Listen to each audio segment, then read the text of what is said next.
Okay, everybody, welcome to our tutorial on how to begin the video poem project. And I'm going to call this accumulating assets because that's kind of the terminology of this kind of work.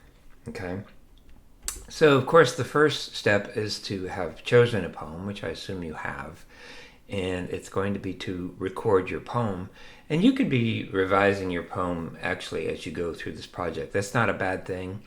That would be kind of cool if while filming it you kind of like got some ideas on how to revise your poem. That would be actually pretty cool. Good use of the project. And it's super simple to record a poem, so re-recording it wouldn't be a big deal. But in terms of how to record your poem, you're going to need a recording of you reading your poem. And this is pretty simple to do. You can just use your phone. Phones they have really good recorders in them. The way to do that is to hold it close to your face. I would say about 3 inches away from your mouth and about 3 inches below your mouth, so you don't get the P's, the popping P's and the spitting S's. And you can make you could just be in your dorm room if it's quiet, or someplace like that. Any place where there's not like a raucous party going on, and you should actually be pretty okay.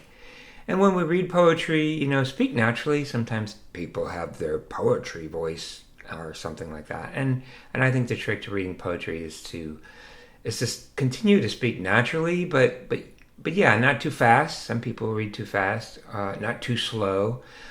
Each word should live. Each word should have its own life, and it's as simple as that, right? So there, you'll have a recording of your poem. So then you need a video of your poem, and that's kind of the creative part of this assignment. Really, the way I want us to really take this idea of working with images to the next level and really start to see it and experience it. And that's one of the reasons I conceived of this assignment. So once again, we can work with our phones. Almost all phones nowadays have amazing video capture qualities. So I assume that we're all going to do that. It may be that somebody has a really great video camera they want to use, and I don't have any objections to that. We're going to get into details about the things that I'm about to mention, but I'm going to suggest certain settings that you use on your phone. I'm going to suggest that you orient your phone horizontally rather than vertically. And we'll talk a little bit about how to compose shots, what the creative options are there. There's going to be, you're going to have options in terms of, do I have to create a literal representation of what's going on in my poem? Or can I be a little more figurative? And we certainly see an excellent example of that in Magic Hour by Aoife O'Donovan, right? She certainly takes liberties in the images that she represents. And to our next point, do you actually want to create a narrative or a story, or do you want to create what we would call lyric poetry, which is you're just creating a moment or a sense memory kind of a thing, and that also gives you quite a liberty in terms of what images you want to juxtapose or put in relationship to the words in your poems. But bottom line is this is just an exercise. It's something you should have fun with. It's something you should follow your instincts with. So you're going to want to collect a good bunch of videos that you're going to be able to play with when we get to the editing stage. We're not there yet. We just want to collect a good variety of images that you might be able to play with, right? And then finally, when you have your assets, right, your audio and your video, you're going to need to upload these to a Google Drive folder, right? And it's going to take some time because video is much more data intensive than print or even sound if you've worked with audio stories or podcasts. So, plan accordingly. A lot of times when I do uploads, I just wait till the end of the day. I start uploading to Google and I go to bed. And when I wake up the next day, it is done. So plan accordingly as we do that. All right. So let's get to the audio part should speak for itself. Let's get to the settings that you're going to want to make on your phone. So at least in my camera, if I hit camera settings and I go to videos, this is what I'm going to see. And of course, we're interested in the rear video camera. That's the one that's going to be shooting our videos for us. So you see mine is set at, let me use my little cursor here, is set at an ultra high definition. That's what UHD means.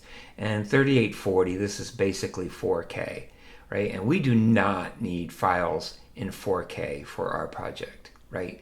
What we want is what our selfie camera is set on here at 1920 by 1080. This is HD, which is high definition, and that's what we want. And remember, we're going to have to upload this thing to a Google Drive, so we definitely don't want, any file that's bigger than we need it to be.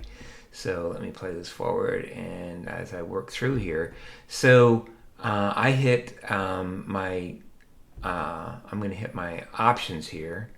And so these are all the options I have on my camera. You may have different options. Well, you certainly are going to have different options. I have the Galaxy S9, so it's not the latest and the greatest. But so of these, pay attention to this 60 FPS, 60 frames per second. If you can have that, you want that. And this will become clearer later.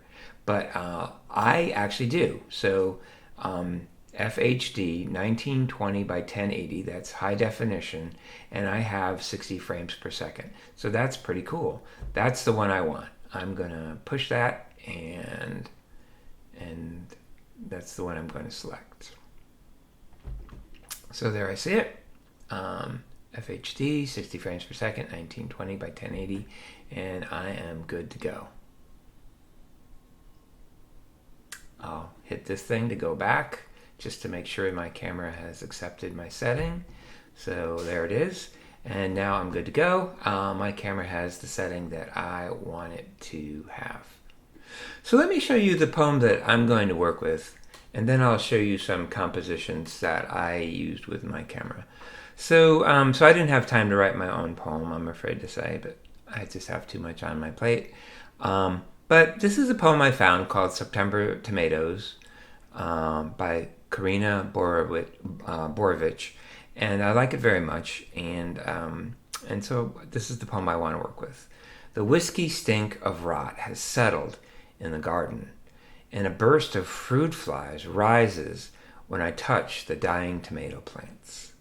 Still, the claws of tiny yellow blossoms flail in the air as I pull the vines up by the roots and toss them in the compost. It feels cruel. Something in me isn't ready to let go of summer so easily, to destroy what I've carefully cultivated all these months. Those pale flowers might still have time to fruit. My great-grandmother sang with the girls of her village as they pulled the flax. Song so old and so tied to the season that the very sound seemed to turn the weather. So I love this poem, and it's the season that we're in right now. And my beautiful wife, Michelle, does she does a lot of gardening at our house, mostly flowers, but she does plant some tomatoes and a lot of asparagus. So I have some things that I can film that would be actually literal. Actually, we went out, and I'll show you this in a little while, that she went up and pulled a tomato plant up for me that she was getting ready to pull up anyways. But on the other hand, some of this is not literal, right? I can't go back and film a great-grandmother singing with the girls of her village as they pulled the flax. Song so old and so tied to the season that the very sound seemed to turn the weather. So some of these things I can film kind of literally, and some of the things I can't. And I kind of like that. That's a bit of a challenge that I'm kind of excited about. So this is the poem that I'm working with, and let me show you an example of just some shots that I've gotten so far, and in so doing, maybe give you some filming tips. Okay, so here's the composition, and And one way to look at this is you'd like to have some close-ups, and you'd like to have some medium shots, and you'd like to have some, maybe distant wide-angle shots. That's not a hard and fast rule, but it's a possibility. But I certainly wanted a close-up of these tomato flowers because I love the image of the poem, and it's, and it's just such a beautiful thing to see. One of the reasons I want you to film in that 60 FPS that I mentioned is it will allow you to do slow motion in a really beautiful way. Much better than the slow motion feature on your camera, which I don't recommend you use. However, this moment presented itself in a very spontaneous way, and I just grabbed my camera and filmed. So I'm actually in 4K, and I didn't have that 60 frames per second, so I made a lot of errors. So I did slow this down, and you see it's got a herky-jerky feel to it. So if you film in 60 frames per second, you will have that very smooth, and it'll be just a beautiful thing to do. So here's Michelle uprooting her tomato, and again, I'll want to smooth this down, but unfortunately, again, this happened so fast, and I didn't get my camera in the appropriate settings. But I love the sunlight in the background. That's another thing. Basically, basically what videography is the interplay of light and image. And so, know where the sun is.